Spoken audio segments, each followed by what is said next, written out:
তো আসসালামু আলাইকুম সবাইকে। আমি হলাম ফালতু টিকটকার, আর ফালতু টিকটকার একটা সবাইকে চ্যালেঞ্জ দিয়ে যাচ্ছে যে আমার সাথে ভার্সেস করতে চায় আজকে ভাই।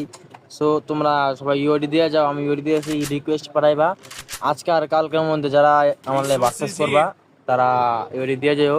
আর ভার্সেসের রুলস হইলো যে মরবো, যে মাইর খাইবো, যে হারবো, হ্যার কইতে হইব যে ভাই আমার ভিডিওটা ফলো করেন। বুঝতে পারলেন? তো যারা যারা আছেন খেলার জন্য, টিকটকার কোনো ভার্সেস করার মতো প্লেয়ার পান না, বড় বড় টিকটকারকে সাবস্ক্রাইব করে মানে এই যে কি কয় ফলো ফলো করে আপনারা খেলতে পারছেন না, তারা বলছি ভাই আমার সাথে খেলতে চাইলে আসতে পারেন। আমি কিন্তু ওপেন চ্যালেঞ্জ দিতে যাচ্ছি। হ্যাঁ, সো যারা খেলবেন তাড়াতাড়ি আসেন, ইউআইডি কমেন্টে দিয়ে যান। আর ভিডিওটা বেশি বেশি করে পাবলিক করে শেয়ার করে দিয়ে দিন, যেন আমি একটু সাপোর্ট পাই ভাই, ছোটোতে একটু বড় হইতে পারি। আপনারা এরকম যদি করেন তাহলে আর কেমনি বলেন।